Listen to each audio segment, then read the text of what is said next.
Shalom Bapak Ibu Saudara yang terkasih di dalam Tuhan. Hari ini kita akan melihat satu bagian firman Tuhan dari Ibrani 3 ayat 1 sampai 6. Ibrani 3 ayat 1 sampai 6. Kalau kita lihat bagian ini, Yesus lebih besar dari Musa. Yesus dibandingkan dengan Musa. Kenapa dibandingkan dengan Musa? Karena Musa sangat dihormati oleh orang Yahudi sebagai orang yang mendapatkan hukum Taurat dari Tuhan, sebagai orang yang membawa bangsa Israel keluar dari Mesir dan yang memimpin mereka sepanjang perjalanan mereka sebelum memasuki tanah perjanjian. Musa memiliki otoritas yang penting. Tapi bagian ini penulis Ibrani mengajak mereka secara khusus, tentu orang-orang Yahudi, untuk boleh memikirkan ketika kamu menganggap Musa itu besar, bagaimana dengan Yesus? Apakah engkau sudah melihat dia? Ketika kita melihat Yesus, tentu jauh lebih besar dari Musa. Kenapa? Karena dia adalah anak Allah. Dia yang sudah ditetapkan oleh Allah, dan dia yang sebagai anak Allah, dia sekarang menjadi kepala, dia yang memimpin semua. Satu bagian yang menarik di bagian ini dikatakan, pandanglah kepada rasul dan imam besar. Apa yang Yesus lakukan tentu berbeda dengan apa yang Musa lakukan. Musa sebagai manusia, dia dipanggil Tuhan, dia diutus Tuhan, dan dia melakukan apa yang Tuhan perintahkan di dalam pertolongan dan pemeliharaan Tuhan. Tetapi yang Yesus lakukan ketika dia datang ke dunia, dia menjadi rasul. Dia memberitakan tentang pesan Allah kepada manusia, pesan pertobatan supaya manusia mau berbalik kepada Tuhan, mau bertobat dan menjadi anggota kerajaan Allah. Dan bukan hanya di situ, berhenti di dalam pesan. Tapi Yesus menjadi imam besar yang membuat pesan itu bisa terwujud karena dia sendiri menjadi perantara manusia dengan Allah. Kematiannya di kayu salib membuat manusia boleh kembali bersekutu dengan Allah. Kalau kita melihat bagian ini,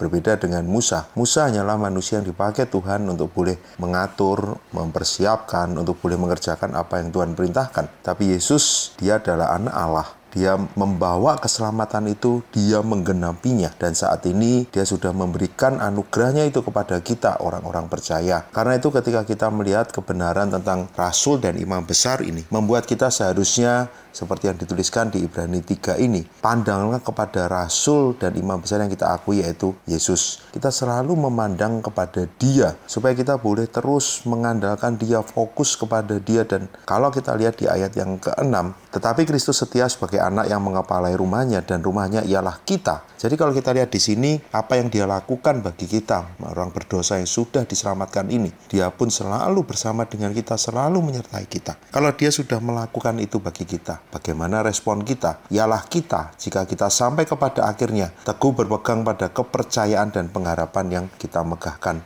Ketika kita tahu apa yang Kristus sudah lakukan, kita harus terus teguh berpegang dan berharap hanya kepada dia. Karena hanya dialah yang sudah melakukan hal yang begitu besar, membuat kita boleh menjadi seperti sekarang, menjadi anak-anak Allah. Karena karya Kristus itu, dan dia sekarang juga bersama dengan kita. Dia juga bersama dengan kita berjalan sampai pada waktunya kita menyelesaikan pertandingan hidup ini. Bagaimana dengan kehidupan iman kita? Apakah kita sudah melihat siapa Kristus itu di dalam hidup kita? Melihat betapa besar anugerahnya di dalam hidup kita? Melihat karyanya yang begitu besar, yang tidak seharusnya kita sia-siakan, yang membuat kita mau menjalani hidup dengan lebih baik, menjalani hidup dengan penuh semangat, dengan selalu tertuju kepada dia, selalu memandang kepada dia. Hidup yang ketika bersandar kepada dia tentu akan menjadi hidup yang berbeda, karena kita menjadi orang-orang yang selalu memiliki keyakinan di dalam iman kita. Di tengah segala pergumulan hidup kita saat ini, kita selalu menjadi orang-orang yang kuat, orang-orang yang selalu bertahan, orang yang bisa selalu berjuang. Bahkan bukan hanya sekarang, kita akan setia sampai akhir. Karena kita tahu kita tidak berjuang sendiri. Bahkan di akhir hidup kita, anugerahnya pun dinyatakan.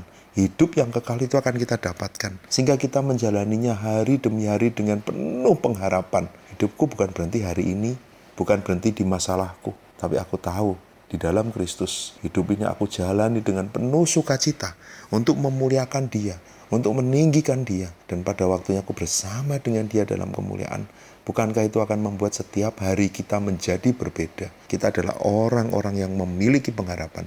Di tengah segala keadaan hidup yang mungkin tidak mudah dan berat, kita teguh berpegang kepadanya. Kita selalu memiliki pengharapan karena kita selalu memandang kepada dia. Mari kita berdoa. Bapa di surga, kami bersyukur untuk anugerah Tuhan yang besar dalam hidup kami, untuk Kristus yang sudah mati bagi kami. Inilah kami, orang-orang yang sudah mendapatkan anugerah keselamatan itu. Bila kami setiap hari hanya memandang kepada Engkau, karena ketika memandang kepada Engkau, hidup kami akan menjadi berbeda. Kami akan memiliki pengharapan, kami akan selalu kuat. Di dalam nama Tuhan Yesus kami berdoa, amin.